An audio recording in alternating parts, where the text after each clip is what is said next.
Vocês sabem qual capítulo que é esse daí da Bíblia, né? 1 Coríntios, capítulo 13, né, irmãos? Então, vai ser a base bíblica para nós falarmos de relacionamento aqui em Portugal. Queria que você já fosse abrindo, então, aí 1 Coríntios, capítulo 13. Tem até uma folhinha para vocês aí, né? Vocês podem levar embora depois, para vocês acompanhar o tema da pregação. Mas vamos abrindo aí 1 Coríntios 13, verso 1, e eu vou estar orando aqui. Amém, queridos? Senhor Jesus, nós te agradecemos, ó Deus, por mais uma vez estar aqui na tua casa, falando da tua palavra, da tua mensagem, Senhor.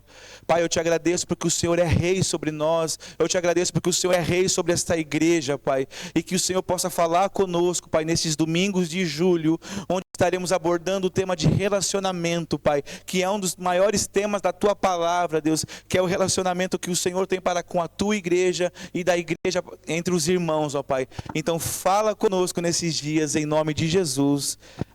Amém. Amém, queridos? Então, o texto começa dizendo assim, irmãos: ainda que eu falasse a língua dos homens e dos anjos e não tivesse amor, seria como o metal que soa ou como o sino que tine. E ainda que tivesse o dom de profecia e conhecesse todos os mistérios e todo o conhecimento, e ainda que tivesse toda a fé, de maneira tal que transportasse montes, se não tivesse amor, nada seria. E ainda que eu distribuísse toda a minha fortuna para sustento dos pobres, e ainda que eu entregasse o meu corpo para ser queimado, e não tivesse amor, nada disso me aproveitaria. O amor é sofredor, é benigno, o amor não é invejoso, o amor não trata com leviandade, não se ensoberbece, não se porta com indecência, não busca os seus interesses, não se irrita facilmente, não suspeita mal, não folga com a injustiça, mas folga com a verdade. Tudo sofre, tudo crê, tudo espera, tudo suporta. O amor nunca falha, mas havendo profecias serão aniquiladas, e havendo línguas cessarão, havendo conhecimento desaparecerá, porque em parte conhecemos e em parte profetizamos, mas quando vier o que é perfeito, então o que é em parte será aniquilado. Quando eu era menino, falava como menino, sentia como menino, pensava como menino, mas logo que cheguei a ser homem, acabei com as coisas de menino, porque agora vemos por espelho em enigma, mas então veremos face a face. Agora conheço em parte, mas então conhecerei como também sou conhecido. Agora, pois, permanecem a fé, a esperança e o amor. Estes três, o maior deles é o amor. Amém, irmãos? Até aqui, né? O final mesmo, né? Irmãos, se eu perguntasse para cada um de vocês aqui, qual é o alvo da sua vida? Se eu perguntasse qual era o objetivo maior da sua vida hoje, o que você responderia para mim? O que você responderia então sobre o alvo dos seus dias? Talvez não para um futuro tão longe, mas um futuro mais próximo. Qual seria o alvo da sua vida? Talvez eu coloquei aqui algumas respostas, né? Alguns diriam ter sucesso, pastor. Para mim, eu quero ter sucesso naquela área que eu estou tão indo atrás buscando. Outros diriam, eu queria dar uma boa vida para a minha família. Talvez isso seja o sonho do seu coração. Outros diriam ter estabilidade financeira. Pastor, não quero mais sofrer em Portugal. Não dá nem para comer umas coxinhas do mercado. Está difícil, pastor. Talvez também seja esse o seu sonho. Outras pessoas diriam ser felizes. Outros serem reconhecidos, terem o seu nome mais reconhecido no meio das pessoas. Mas a verdade, irmãos, é que todos nós, a gente vive em função de um alvo apenas, como cristãos. E esse alvo é o que vai determinar as nossas decisões. Toda vez que a gente projeta um alvo, todas as nossas decisões vão realmente percorrer para este alvo. Então esse alvo vai determinar as nossas prioridades. Parece que está baixo o microfone. Depois na gravação ele fica meio ruim. Então, irmãos, a igreja de Corinto, que nós acabamos de ler essa carta de Paulo para a igreja de Corinto, ela também tinha um alvo. Mas o alvo deles estava errado. Assim como talvez muitos de nós temos um alvo, mas o nosso alvo pode estar errado. A igreja de Corinto, que Paulo escreveu aqui, eles também precisavam de alguns ajustes, né, para ter um alvo correto ali diante deles. A igreja de Corinto também era uma igreja cheia de dons, irmãos. Amém, queridos? Como nós. Você tem dom? Você crê que tem dom, irmão? Que Deus te deu, sim ou não? Deus te deu dons. Deus deu talentos para vocês. Conhecimento. Deus faz isso conosco, irmãos. Você tem tudo isso. Mas o alvo da igreja muitas vezes pode estar errado. E faltava então nessa igreja, Paulo escreveu para eles dizendo o que mais faltava, que era o quê? Um caminho mais excelente. Acima daquilo que eles queriam e já estavam vivendo, Paulo estava dizendo, existe algo ainda acima disso. E esse caminho não era o conhecimento, irmãos. Porque a igreja de Corinto, ela vinha realmente de grandes de filósofos, de pensadores, e muitos achavam naquela altura que a palavra de Deus, o evangelho, deveria ser vivido apenas por conhecimento de coisas, pelo conhecimento das coisas que acontecem no mundo moderno ou na cultura também. Esse caminho também que Paulo nos fala não é o caminho da fé. Esse caminho também não era sobre os dons, mas Paulo estava falando então para aquela igreja que o alvo deles deveria ser o amor. Porque ele fala, né? Eu posso fazer tantas coisas boas que as pessoas vão me aplaudir, mas se não tiver amor, não vai adiantar. Paulo estava falando para eles, igreja de Corinto, vocês são talentosos, vocês têm muitos dons, vocês ajudam as pessoas, vocês sabem muito sobre as escrituras, mas mesmo diante de tudo isso, se vocês não tiverem amor, de nada valerá. Então a grande pergunta para nós, irmãos, dessa mensagem é: qual é o verdadeiro alvo da vida cristã? E Paulo respondeu para nós: é o amor. Amém, queridos? A igreja de Cristo, uma igreja realmente pautada nos fundamentos bíblicos, ela vive em amor. Então o primeiro ponto para nós, deixa eu ver se eu consegue dar um clique ali, obrigado, você pode mudar? Obrigado, linda. O amor, irmãos, é a prioridade da vida cristã. A gente pode fazer tantas outras coisas, você pode ser talentoso no grau máximo, mas se a prioridade da nossa vida não for o amor, não vai valer. Paulo fez então aqui uma sequência impressionante nesse capítulo que lemos, e é lindo, né, irmãos? Como é gostoso ler 1 Coríntios capítulo 13. Você consegue enxergar realmente de forma tão ampla o que é o amor. Paulo pregou tudo aquilo que normalmente a gente valoriza e pergunta: será que existe amor nisso, no que eu estou fazendo? Quando a gente lê a palavra de Deus, 1 Coríntios 13, a gente começa a refletir: será que no meu trabalho, eu estou fazendo todas as coisas no meu dia a dia, e a base de tudo isso é o amor? Será que no meu dia a dia, na conversa que eu tenho com as pessoas, será que eu estou sendo pautado pelo amor? Será que eu estou sendo realmente pautado pelo que a Bíblia nos diz sobre o amor? Porque, irmãos, sem amor tudo que eu falo é ineficaz. Amém, queridos? Se eu estiver pregando aqui para vocês, mas não tiver amor, isso é ineficaz. É o que Paulo deixou escrito, é ineficaz, não adianta nada. Porque palavras, irmãos, elas podem informar, mas somente o amor pode transformar. É muito bom quando a gente informa vocês de algo, mas se essa informação não estiver carregada de amor, ela não vai transformar. Então a gente vive, irmãos, numa geração que fala demais. Sim ou não, irmãos? Qualquer coisa que aconteça na internet, as pessoas têm que ir lá comentar. O pastor Davi brincava, né? É o dedinho, né? Tem que ir lá colocar o dedo, porque ela quer falar, na verdade, mas como não dá para falar, ela escreve. Então é uma geração que fala demais, uma geração que discute muito sobre o amor, uma geração que publica muito sobre o amor, mas na verdade ama pouco. Quantas vezes você e eu já vimos na internet pessoas se odiando, uma destilando ódio contra as outras na internet, mas quando você vai ver outros vídeos dessas pessoas, elas estão falando sobre amor, elas pregam sobre amor, mas na hora realmente que vai ser exigido dela aquilo, ela destila ódio e não amor. Mas Efésios capítulo 4, versículo 15, Paulo também nos diz: fale a verdade em amor. E para vocês, irmãos, o que é falar a verdade em amor?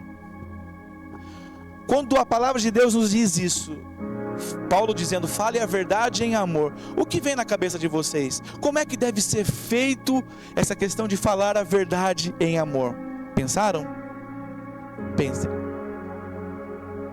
O que seria para vocês, então, aquela pessoa falou a verdade em amor? O que seria? Eu fico refletindo sobre isso, porque quando Paulo diz isso, eu lembro de quando Jesus falava com as pessoas. Muitas vezes ele era firme naquilo que ele falava, mas ele falava em amor. Então muitas vezes, muita gente confunde quando talvez alguém fale mais firme consigo e a pessoa não gosta muito. Mas aquilo para mim é uma atitude de amor, irmãos. Quando alguém realmente pode até falar firme até comigo. Quantas vezes eu fui repreendido? Está errado, você está errado e pronto. Eu entendi que aquilo era amor para mim. Porque se eu continuasse seguindo aquele caminho, eu não estaria mais aqui. Talvez estivesse muito longe de Deus, talvez estivesse em outro lugar. Porque a verdade em amor, irmãos, ela deve ser falada mesmo que ela seja de forma firme. Amém, queridos? Quantas vezes, um pouquinho de casais, né? As mulheres geralmente falam para os homens, né? Ai, você falou muito bravo comigo, né, amor? Existe uma diferença de falar bravo e falar firme. É que a geração de hoje, irmãos, ela tem uma linha muito tênue da firmeza e realmente da bravura. Perceba que quando a pessoa está brava, ela vai humilhar você. Pode notar. Quando a pessoa está brava e ela precisa falar algo para você, ela vai te humilhar, ela vai te colocar para baixo, ela vai falar coisas que não eram para ser faladas. É diferente de alguém que fala firme. Ela não vai julgar, ela não vai te condenar pelos seus atos, mas ela vai te falar firme naquilo que precisa ser mudado. Essa é a diferença. Então, irmãos, uma coisa para nós aqui é um fato, é que a verdade sem amor, ela machuca, porque a pessoa realmente ela está falando para machucar a pessoa. Mas o amor também, sem verdade, traz engano e ruína. Quando a gente olha para o Novo Testamento, a gente vê várias vezes Jesus falando com aquela, principalmente com aquela mulher cirofenícia grega, que Jesus ele veio para salvar primeiro os filhos, não os cães. E quando você começa a estudar realmente a teologia profunda daquilo, você começa a perceber que Jesus falou firme com aquela mulher. E esse termo de chamar a mulher de cão era terrível naquela altura, irmãos. Era como se Jesus estivesse dizendo, você ainda não merece. Você ainda não merece, fica aí no seu cantinho. Primeiro eu vim para os filhos da casa de Israel, depois eu penso em você. Se a gente do mundo moderno estivesse lá, do mundo, né, esse mundo europeu, ai, Jesus, o Senhor é muito bravo. Mas aquela mulher deu uma resposta para Jesus. Vocês conhecem a história, né, irmãos? Mas até do que cai da mesa, os cães se alimentam. Ela aproveitou uma oportunidade. E alguns teólogos dizem também, irmãos, que Jesus fez aquilo para mostrar para os seus discípulos o quão duro é quando você realmente fala de uma forma tão rude com alguém. Que os discípulos de Jesus não queriam que mulheres se aproximassem de Jesus, não queriam que crianças se aproximassem de Jesus. Então Jesus, alguns teólogos dizem, tá, irmãos, que ele fez esse discurso com aquela mulher para mostrar para eles o quão rude é, o quão doloroso é alguém ouvir uma coisa daquela. Jesus estava sempre ensinando, amém, queridos? Então, a verdade sem amor machuca, mas o amor também sem verdade traz engano e ruína. Por isso Jesus sempre uniu os dois, o amor e a verdade. Irmão, sem amor tudo que eu sei é incompleto. Sem amor tudo que você sabe sobre a vida, se você não tiver amor, vai ser incompleto. Paulo diz para nós que o conhecimento traz orgulho, mas o amor edifica. Paulo sempre ensinou isso nas suas cartas. Eu prefiro realmente ser lembrado por outras coisas. Se eu tiver que me orgulhar, eu me orgulho na cruz de Cristo, porque não tem do que se orgulhar, irmãos, porque a base de tudo da nossa vida tem que ser o amor cristão, amém, irmãos? E eu sei que não é fácil amar, eu sei, é fácil amar quem está perto de nós, mas como é difícil, quem trabalha com comércio, que tem que atender pessoas todos os dias, É fácil amar aquele cliente? Quando você vê entrando assim na loja, você fala, meu Deus, ele vai causar de novo. E justo eu que estou no caixa hoje ainda, ai meu Deus. Não é fácil, né, irmãos? Mas a Bíblia diz para a gente amar. Existe uma outra diferença entre gostar e amar também, queridos. Você pode até não gostar do jeito da pessoa, mas a Bíblia manda a gente amar aquela vida. Você não precisa ficar perto, mas eu sei que é difícil amar, irmãos. Né, irmãos? Sim ou não? Pode falar a verdade. Hoje a gente vai falar sobre uma coisa tão... É belo isso, o relacionamento, irmãos. Portanto, irmãos, precisamos... Paulo nos ensina de menos orgulho e muito mais amor. O amor é a base de todas as coisas. Sem amor, tudo que eu creio também é insuficiente. Podemos conhecer de doutrinas bíblicas. Você pode ser um arauto da teologia bíblica. Pode saber mais do que pastores que estudam. Pode ser mais do que eles. Mas se não tiver amor, Paulo está dizendo para nós, não adianta nada. Pode até falar a língua dos anjos. Se não tiver amor, não adianta. Podemos até frequentar cultos. Podemos assistir todos os podcasts, Tamires Garcia Forever, não, é Viviane Martinello. Podemos ter tudo isso, assistir Hernandes Dias Lopes, Luciano Subirá. Mas Paulo está falando para nós, irmãos, se você não tem amor, de nada adianta. E o apóstolo João também diz algo para nós nesse sentido, irmãos. Ele diz que quem não ama seu irmão, aí é forte, não pode amar a Deus. É forte, irmãos?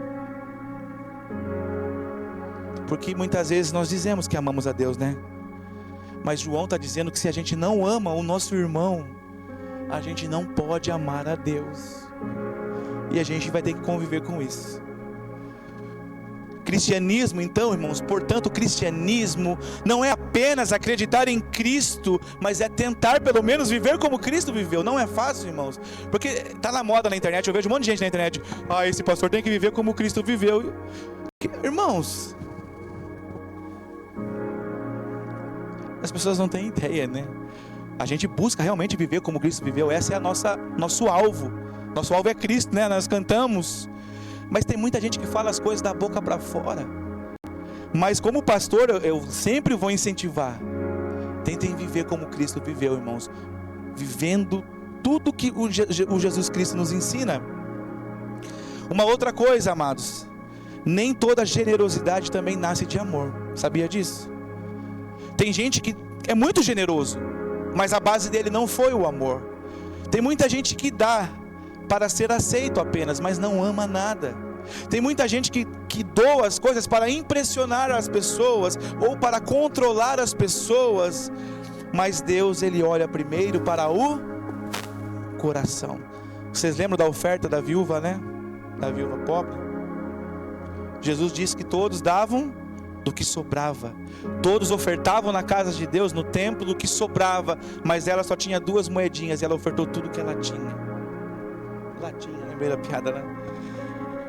Irmãos, Paulo encerrou dizendo assim: você pode trabalhar na casa do Senhor, você pode trabalhar fora da casa do Senhor, você pode servir aqui dentro, você pode servir lá fora, você pode se sacrificar, construir uma grande carreira, mas Deus fará apenas uma pergunta para nós: você fez tudo isso em amor? A base da sua correria diária é o amor. Porque no reino de Deus, irmãos, sucesso nunca foi o principal. Deus não está interessado. Deus está interessado sim em tudo que a gente faz em amor. Então surge uma pergunta então para nós: pastor, se isso é tão importante, então como é que eu vivo então esse amor? Como é que eu vivo o amor cristão, o amor de Deus? Eu queria o segundo ponto. O amor, irmãos, é uma decisão diária. Ei, marido, tem dia que a gente não quer, né? A gente está bravo, né, esposa? Tem dia que o marido também provoca, né? Os homens são bons nisso. Os homens são bons em provocar. Mas olha só risos. A Jé fala, mas os homens são bons em provocar, né? Eles não brigam às vezes, mas eles provocam. Não são flor que se cheire. Mas olha, que o amor é uma decisão. Você decidiu amar aquela pessoa, mesmo que ela te irrite. Você decidiu amar aquela pessoa, mesmo que ela não tenha feito aquilo que você pediu. Porque o amor é uma decisão. E na igreja, queridos, é a mesma coisa. Paulo, então, a partir desse capítulo 13 aqui, de 1 Coríntios 13, Paulo mudou o foco, então, da questão do amor, porque muita gente acha que amor é um sentimento. Hoje eu estou sentindo que eu preciso amar alguém. Irmãos, amor não é sentimento. Amor é decisão. Porque se a gente for depender de sentimentos, irmãos, para amar alguém... Imagine um pastor, quando chegam pessoas na igreja que só dão trabalho. A gente tem que amar. Agora, se a gente fosse depender de sentimento, irmãos, a palavra de Deus diz, o apóstolo Paulo nos diz, é decisão. Decidiu amar e pronto. Então Paulo não fala tanto da importância do amor, mas ele fala então de algumas coisas sobre prática do amor. 1 Coríntios 13, então, não descreve sentimento, mas descreve atitudes. A primeira coisa que Paulo fala para nós é que o amor é paciente. Oh, meu Deus do céu. Homens, vocês são pacientes, hein? E Paulo diz para nós, o apóstolo, que o amor é paciente. Tem dia que não vai, né, ser as coisas do nosso jeito. Não vai ser como a gente planeou. Mas Paulo está falando que o amor é paciente. Esses dias a gente comprou uma coxinha lá, né, mano? Pra fazer no... A gente saiu do culto. Vou contar pra vocês. Né, amor? Saímos do culto aqui, umas 10 e pouco, com fome, né? Como sempre, né? Passamos no continente, rápido, compramos umas coxinhas pra colocar na air fryer. Chegamos em casa, a Jéssica colocou lá pra fazer. E foi tudo bem até aí. Só que fica óleo por baixo ali, né? Um líquido ali, enfim, da air fryer. E quando ela foi colocar pra gente comer num pote, alguma coisa assim, ela virou o negócio e virou tudo com óleo. E eu fiquei feliz. Eu falei, eu não acredito, Jéssica. Oi? A minha coxinha, tava com tanta fome de comer essa coxinha. Aí eu lembrei, né, eu vou pregar isso domingo, rapaz, tem que ser paciente, né, meu Deus do céu. Eu falei, ai Deus, o amor é paciente. O amor é paciente, irmãos. Mas eu sei que ela tem coisa sobre mim também. Nossa, mas ai amor, calma, eu já vou fazer. Irmãos, o amor é paciente, amém? Não, tem tanta, irmãos, não tem noção de quanta gente pede divórcio por coisas tão bobas. Outra coisa que Paulo nos diz é que o amor é bondoso. Não tem como a pessoa que diz que ama fazer o mal para outra pessoa. E eu já vi aqui em Portugal, em Viana do Castelo, pessoas que dizem que amam o cônjuge, mas faz um mal para ela. Não entra na minha cabeça e falo, não, está errado. Ou essa Bíblia está invertida, não é possível. Porque a pessoa que diz que ama, ela quer fazer o bem para outra pessoa. Ela tem um coração bondoso. Mesmo que ela talvez não seja retribuída, mas ela tem o seu coração bondoso, porque ela falou que ama. Outra coisa que Paulo diz, que o amor não guarda rancor. Isso agora é para as mulheres mesmo, hein? Tô brincando, tá, mulheres? Não vão brigar comigo. Mulheres, vocês guardam rancor? Não? José, aquele dia. Tô brincando, Adriano. Não vale a pena, irmãos.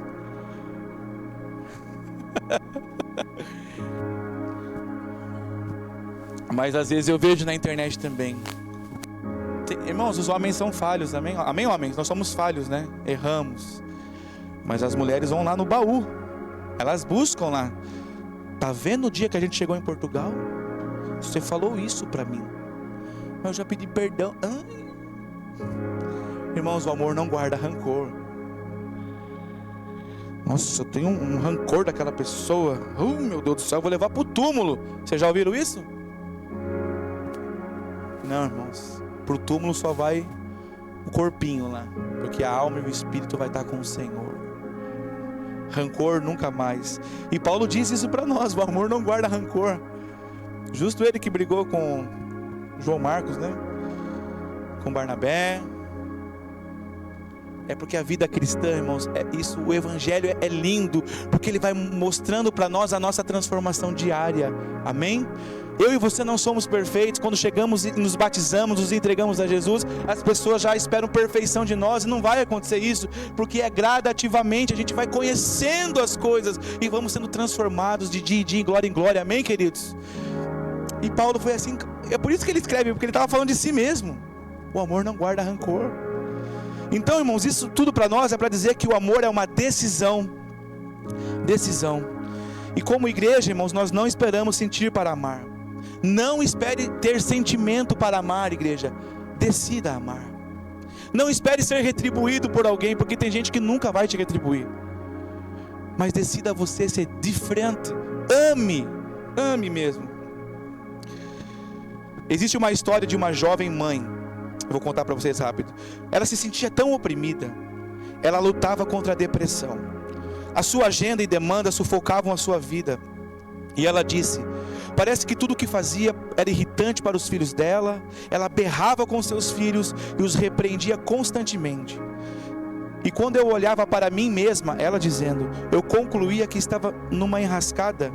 Nas minhas lágrimas eu clamei ao Senhor. Então eu fui ler a Bíblia e me deparei com este texto de 1 Coríntios 13. Então logo ela descobriu que a sua vida sem amor não era nada.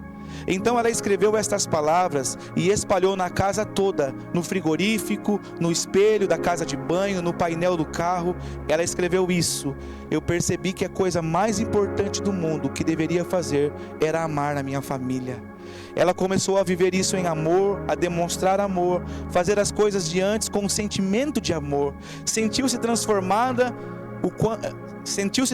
tanto quanto no dia em que aceitou Jesus como Senhor da sua vida.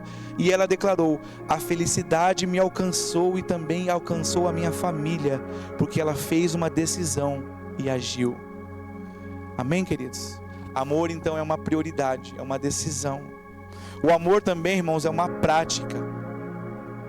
Você tem que praticar o amor todos os dias. Não é fácil, irmãos. Quem é casado sabe disso. Muitas vezes não é fácil, né? Mas o amor é uma decisão. Vocês constroem a sua vida com a base do amor. E o amor também, irmãos, é um estilo de vida, um alvo. Quando você decide viver esse estilo de vida, de amar, você vai ver que você já não vai guardar rancor das pessoas. E eu não estou dizendo que você não vai ter problemas com pessoas, porque tem pessoas que te irritam, sim ou não, irmãos? Que mexem no teu calo mesmo. Mas como você vai estar vivendo em amor? Você vai falar: deixa para lá. Eu tenho a minha família para cuidar.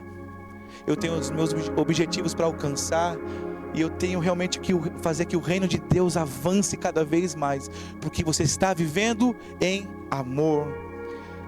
Fala para a pessoa do seu lado assim, irmãos: o amor é o único caminho.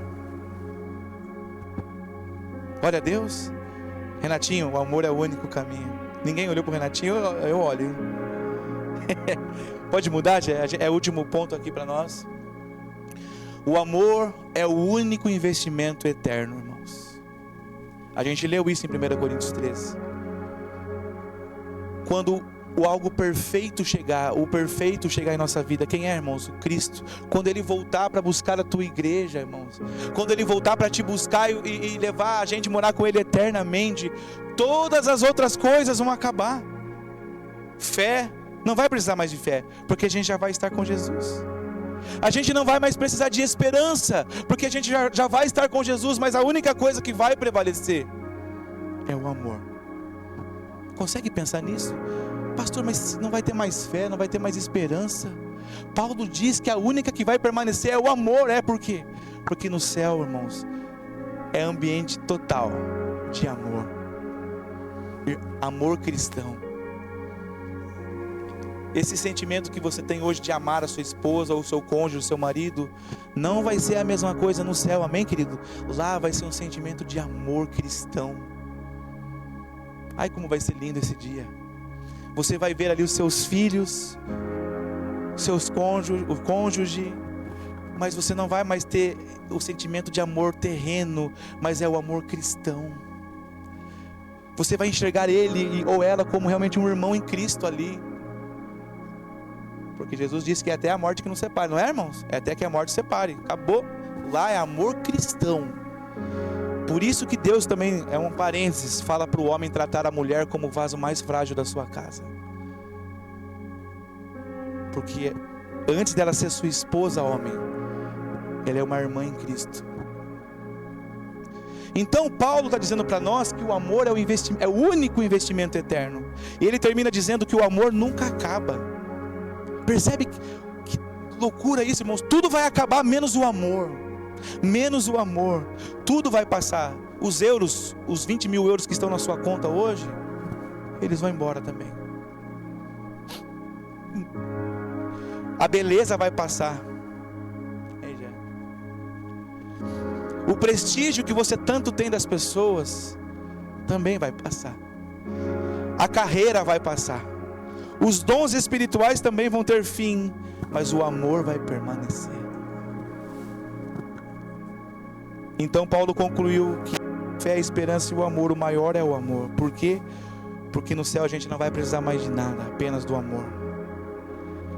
Igreja, o céu vai ser um ambiente de amor perfeito.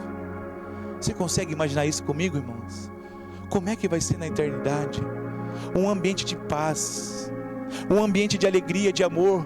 Eu creio que nós vamos ver aquelas pessoas que nós tanto amamos aqui na terra, que já estão com o Senhor. Você vai ver ela ali. Eu fico imaginando isso quando eu ver o meu irmão lá também, queridos. O meu irmão já está com o Senhor. Mas esse sentimento de amor cristão, que valeu a pena, irmãos, amar. Valeu a pena amar as pessoas. Todos ali reunidos adorando ao Senhor. É por isso, irmãos, que Deus nos prepara para viver esse amor desde agora. Deus não quer que você viva o amor dele amanhã. É hoje. É hoje.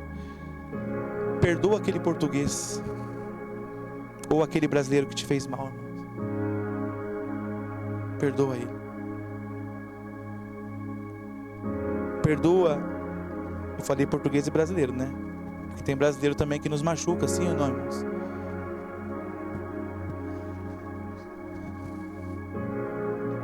Viva em amor. Eu queria que todos tivessem uns 6 meses de treinamento pastoral. Vocês vão ter que amar, sangrar, chorar toda semana. Mas o amor cristão prevalece. Irmãos, eu vou fazer algumas perguntas para a gente encerrar. Qual tem sido o verdadeiro alvo da sua vida? Você tem buscado sucesso antes de buscar amar? Quem precisa experimentar o amor de Cristo através da sua vida nessa semana? Quem que precisa ver algo em você que vai mudar a vida dela? Talvez o seu cônjuge. Talvez os seus filhos, talvez os seus pais, talvez o seu irmão na fé ou o seu irmão de sangue, um familiar, um colega. Quem precisa experimentar o amor de Cristo através da sua vida? Se alguém olhar para você hoje e você dizer assim: eu vou na igreja Yahvé Portugal, essa pessoa ela vai ter felicidade em vir para essa igreja, irmãos? Ou ela vai ficar assim: ih, rapaz. Existe alguém hoje que você precisa perdoar também, irmãos?